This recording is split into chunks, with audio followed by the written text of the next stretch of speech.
wait for it, and we're live. Hey, all you crazy sci-fi and fantasy fans. It's time for your daily dose of shenanigans over here at the Blasters and Blades podcast. Just a couple of nerdy veterans and one chaos coordinator. See, I can speak the English today. Geeking out over science fiction passions and fantastical fantasies. A place where magic is king, the sky is the limit, and space is the place. We are the podcast that puts the fun in dysfunction. So without further ado, we're going to introduce today's episode. So today we're going to do a short interview for a short story, and we're here to talk about the anthology Deadly Flames, Dragons in Combat, a Bayonet Books anthology. And today we have with us my co-host, Ms. Jena Rey. Sometimes she cosplays as Jenna S. Brown. She's the co-host for the story today. Can you introduce yourself to our listeners and viewers at home? Absolutely. Those who have been listening to the Blasters and Blade podcast for a while have heard from me before because I have the absolute honor of being a frequent guest. It makes me very, very happy. But I am Jena S. Brown. I write under the pen name Jena Rey for all things science fiction, urban fantasy, the weird and the wonderful, sometimes with smoochies. So I'm excited. And this was a really, really fun anthology, and I was very glad to be pulled aboard for it. Absolutely. I had fun too.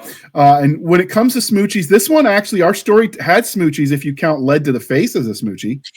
That's a reach out and touch someone kind of thing. And my drill sergeant said that counted as romance. Exactly. You send greeting card from the barrel of a gun.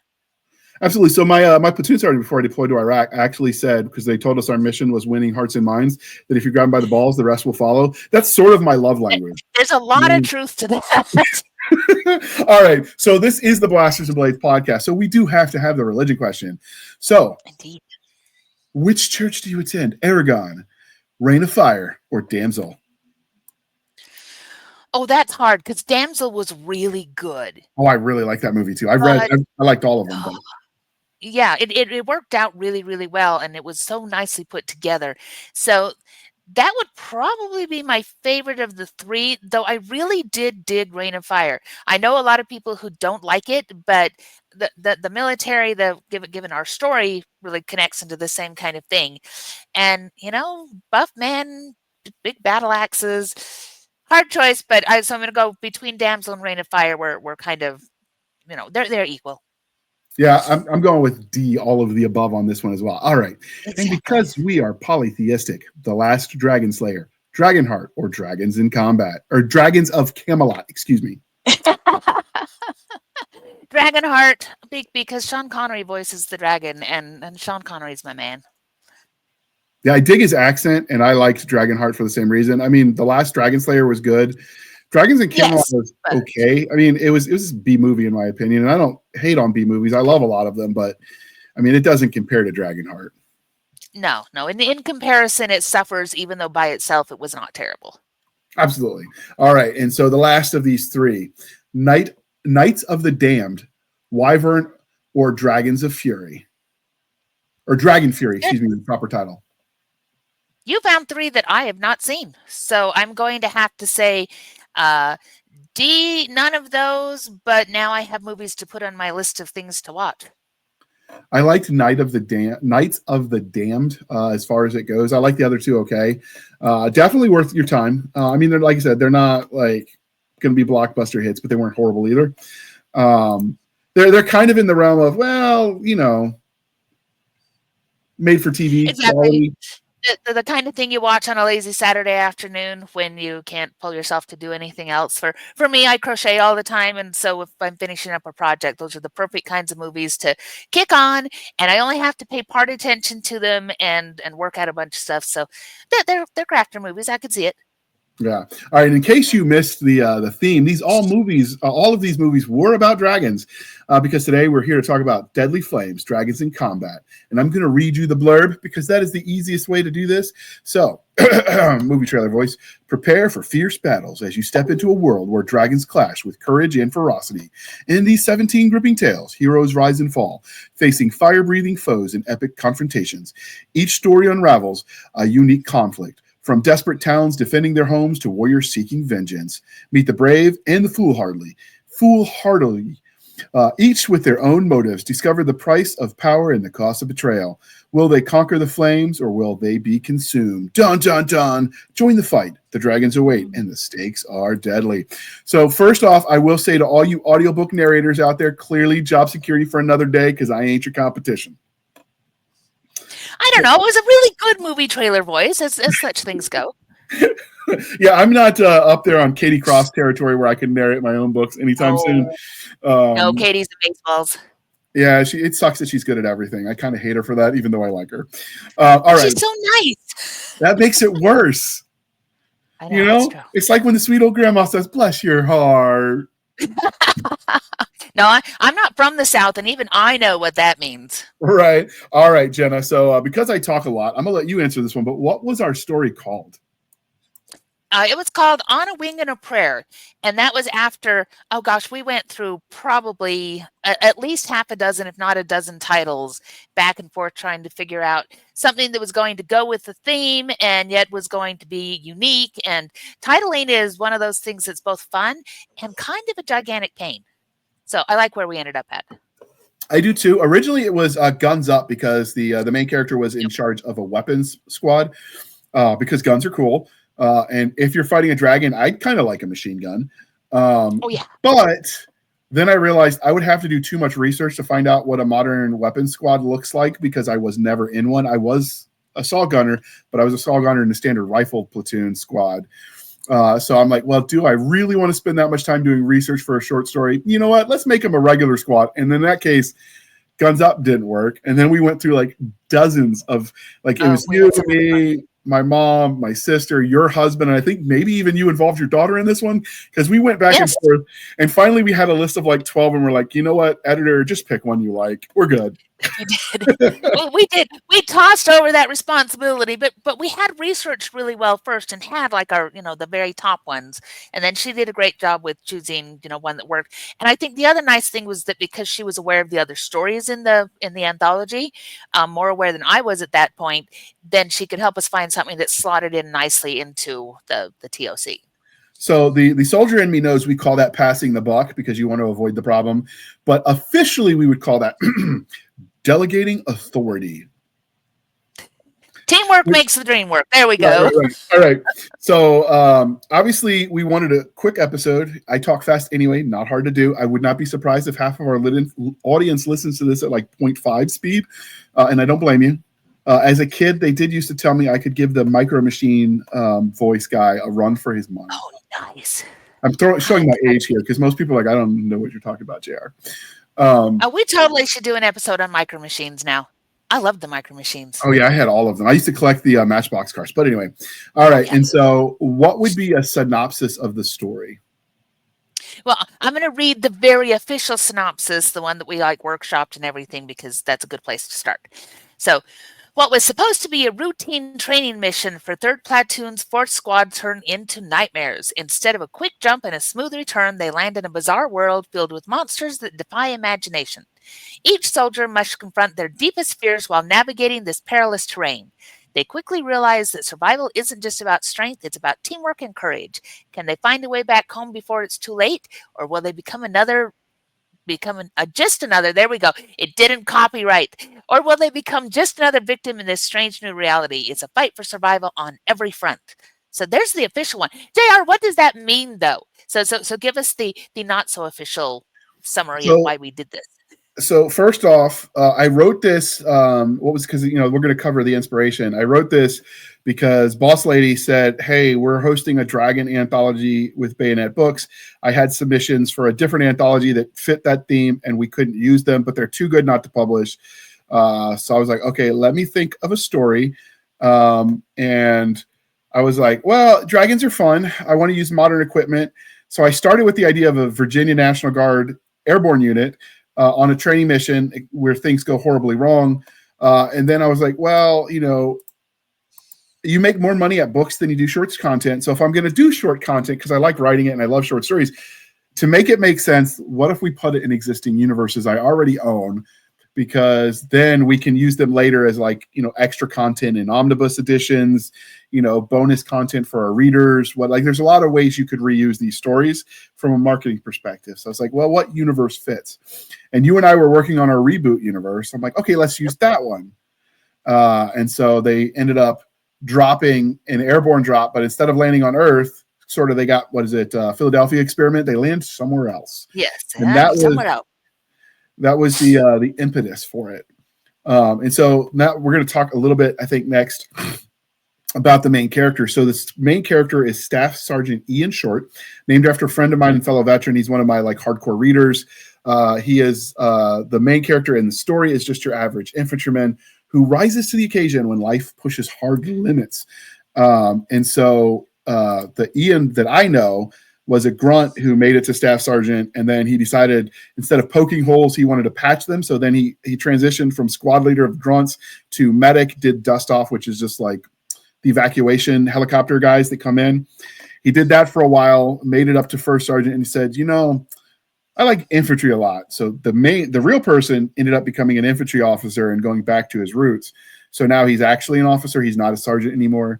But obviously, when we use our friends as inspirations, they don't stay who they are on Earth because that gets boring. So we kind of evolved it from there. So what did you think about the main character? Because that's who he was in real life.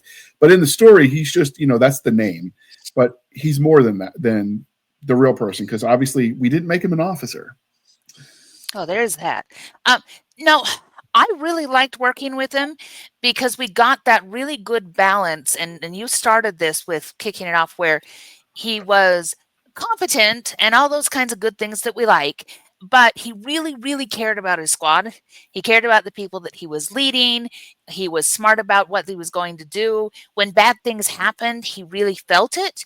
And that's something that occasionally in military stories, as much as I love reading them, sometimes we get the really, hard ass or cold hearted or whatever, where it's like, well, acceptable losses. And for him, there weren't any acceptable losses. So it was really interesting to read because you were right there with him going, no, no, no, no, no, nobody else should die. This shouldn't happen. And you have to fix it. And he was that guy. He was going to save absolutely everybody that he could. So I wanted to cheer for him right from the get-go that, yes, he needed to survive. He needed to protect his men, and he was going to do it in fascinating ways. So it was a really fun character to work with and to be able to say, yeah, this is where he's going to take this. Yes. I also, just because you addressed it, so we're going to hit the elephant in the room. When you write a character who goes to war and does all the horrific things you do in war, and you're not affected by it, we do have a word for those kind of characters. We call them sociopaths. And so that is my large complaint against the genre, is there are no stakes. You just, go out there, kill somebody, your best friend dies, rinse and repeat, and it doesn't really affect you. That's just not realistic. So one of the things I like to do when I do write combat stories is humanize the veteran who does these things, because, it does affect you. Yes, stoicism matters. You can bottle it up and deal with it later, or drink your sorrows away, or do whatever. But to pretend there is no effect just isn't realistic. So with that in mind, the inspiration for the story, once I knew, because before I started writing, I knew Jena was going to be involved, or excuse me, Jena Rey. Yes. Because we're going to put it in the reboot world. So part of it was, yes, I need to, have it have dragons. Well, how do we fit it into the larger universe? And so obviously that means it does fit into a larger universe, because that is one of the questions. That larger universe is game lit. Do you want to give us a little bit of a synopsis of the reboot, since I've been talking a lot? Sure. So in the reboot, we are dealing with, we're kind of treading this familiar ground of a military set that is a brother and sister, and through an operation that goes terribly, terribly wrong in explosive and high action, high stakes ways, they end up finding an ancient temple and a portal there that they are drawn to, not realizing that the earth is connected to other worlds, and on these other worlds there's some really, really bad things happening. And so the system is searching for heroes, and whether they are ready for it or not, they're going to step through and they're going to become the heroes of this other world and help to fix the problems that are going on there. And I don't want to dig in too deep to it because, spoiler territory, but it's really fun because it is the lit RPG. They're stepping into a world where there is a system where suddenly stats matter. We're going to see those stats on screen. We have messages that come through that tell them when certain things are activating, when they're doing things, and they really get that whole fish out of water of they have been put someplace ever so bizarre. And how do you bring everything that you know from the world before and act in the world that you're in? And, then they have the Dorothy problem of, is there any way to get back home? And that's book one. And in this short story, we don't cover any of the gamelet stuff. They just land, they fight the dragon, stuff happens.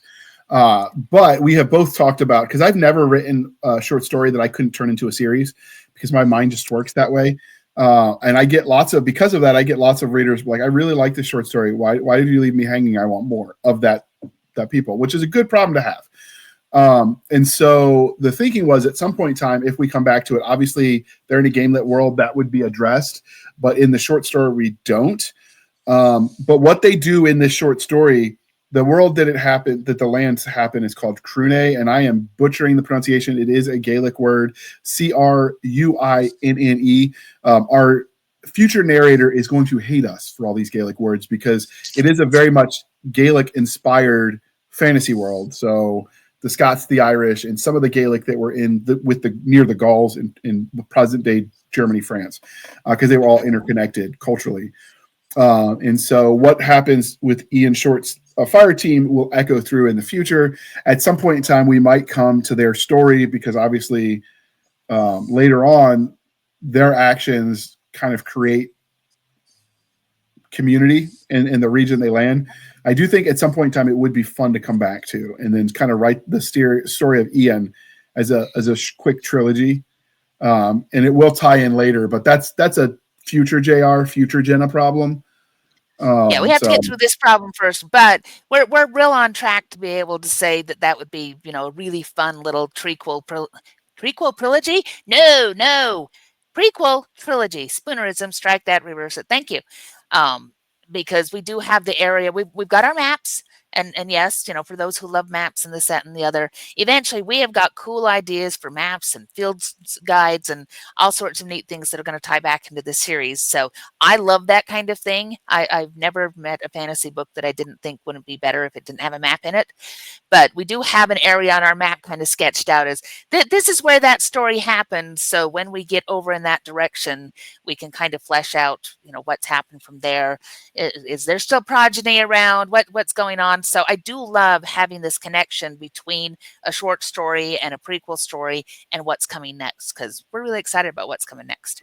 But unlike normal prequel stories, this isn't the same character as just previously, because when you have that happen, it's almost not as fun because there's stakes. Well, I mean, I know they don't die; they're in this later series. This is a whole different group in the world with a different set of problems. Just what they do affects the stuff that comes later.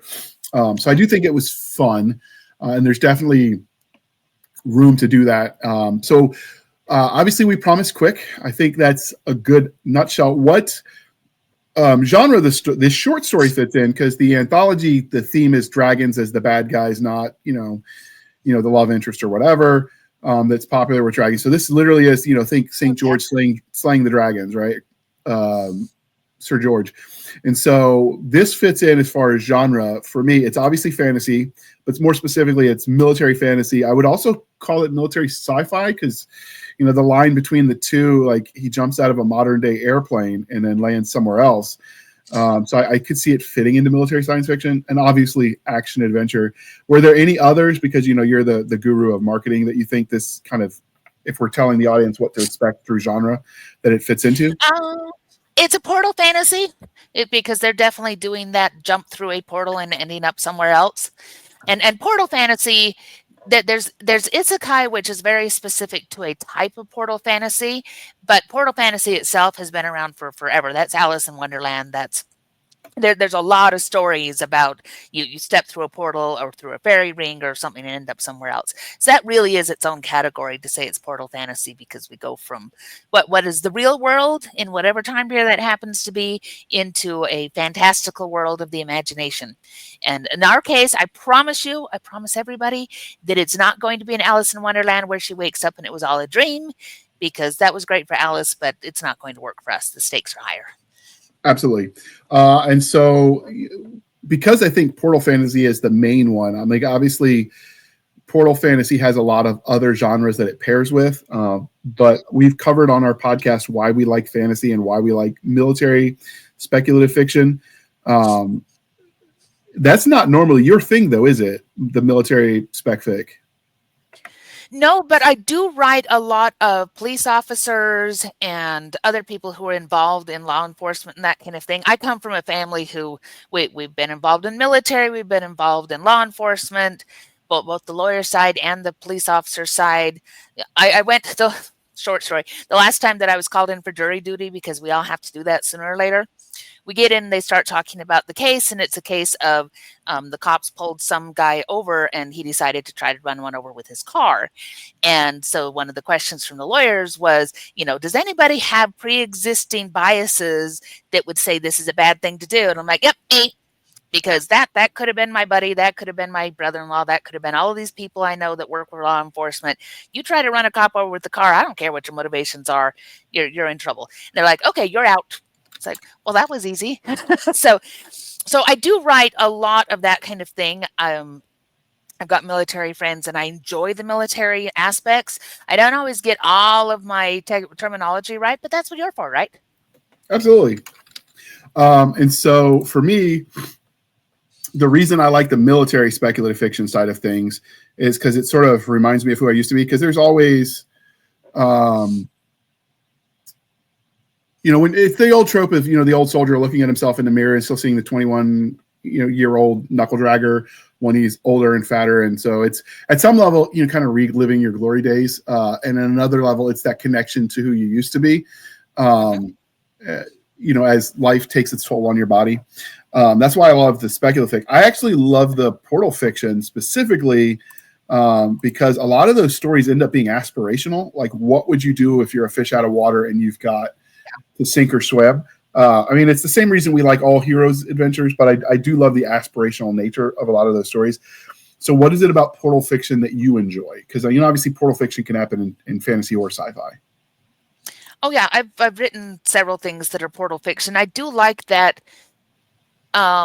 What it asks that question of what would you do, but it's a more competent version of yourself because it's a character, so you can add any skills or anything that you may or may not yourself possess. And like you say, I'm older and not as flexible as I used to be back when I was doing a lot of sword fighting. So it is that fun thing to go, if I went into a portal world, what are the weird things that you would expect?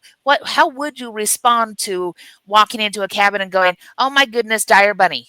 And dire bunny is the size of a massive timber wolf. And that weirdness is so much fun to go, how do people really respond? And how do they ideally respond? Because I think a lot of us, the real way we would respond is the pee your pants and run away way. But the way we'd like to imagine we'd respond is that we'd be really cool about it. So you get to write the really cool and the really odd and those kinds of things. So I think we all look at that and go, if I could be someplace else for a day. I mean, who hasn't read a fantasy book and gone, if I could be in Lord of the Rings, where would I want to go? And I'm all over the Shire for that, by the way. If there's ever a portal fantasy right into the Shire, I want to go there. I want to eat the food. That's what I want to do. So it's that going someplace else. It's another way of experiencing cultures and differences. And what would you do about it?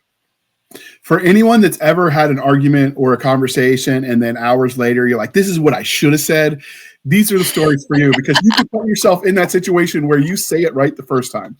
Like, I've told the joke, I've mentioned this story in my newsletter, I've talked about it on the podcast, but there was a moment where I went into a porta potty and I realized there was no toilet paper there and I didn't have any with me. So I'm like leaving the porta potty on my way back to my truck, and the mortar lands in the porta potty I just left.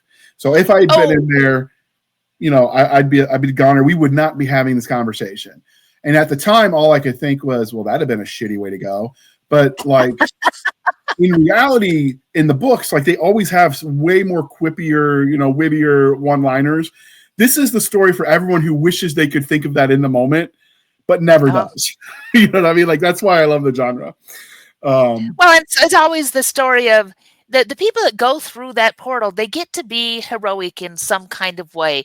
I mean, even in ours, we talk about that this other side has a problem that they can't fix.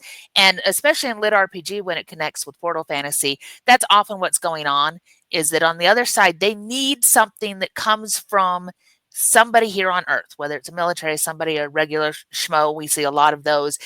But it's that idea that you get to go somewhere and you're going to be a part of fixing this bigger problem. And so it's really elevating the idea of that everyman to somebody who's special. And we like that feeling. We like to read about people and go, yeah, I would be just as cool and special if I went over there and had to deal with these things.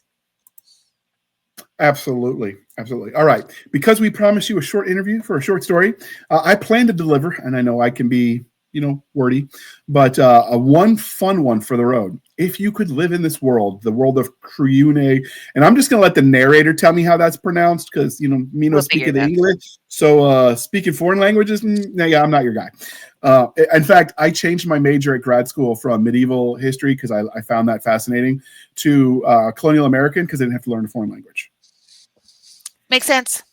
So if you could live in this world of the reboot series, the reboot universe, would you? Okay, so this comes back to the whole idealized self.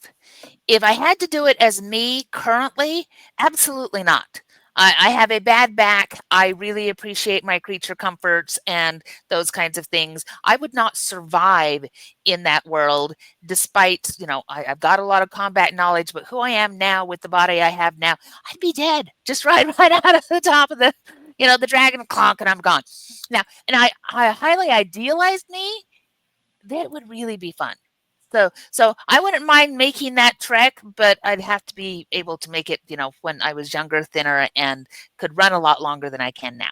So there you go. So, how about you, JR? Would you come into our world and go ahead? So what you're saying is you want the isekai version of Portal Fantasy where you can get a whole new body. Yes. If I could be whole new body and not have the problems that I have, it would be really interesting. But the other thing would be that I have, friends and family and home here. So I would want the version where I can go back and forth so that I'm not leaving those things, which they do. And there are some isekai properties where they can go back and forth between the two worlds. And that's where I would be now. Now, a much younger me, again, not just because I was in much physically better shape, but because I didn't have all of the family and kids and whatever, younger me totally would have done it. Totally would have picked up her sword and marched through because it would have been awesome. So my answer to these questions is always yes, if. And the answer is always with the right plot armor. There you go. Plot armor is important. Right? Like, because everyone's like, oh, I want to go back in time and be nobility because that sounds fun. But the reality is most people weren't nobility.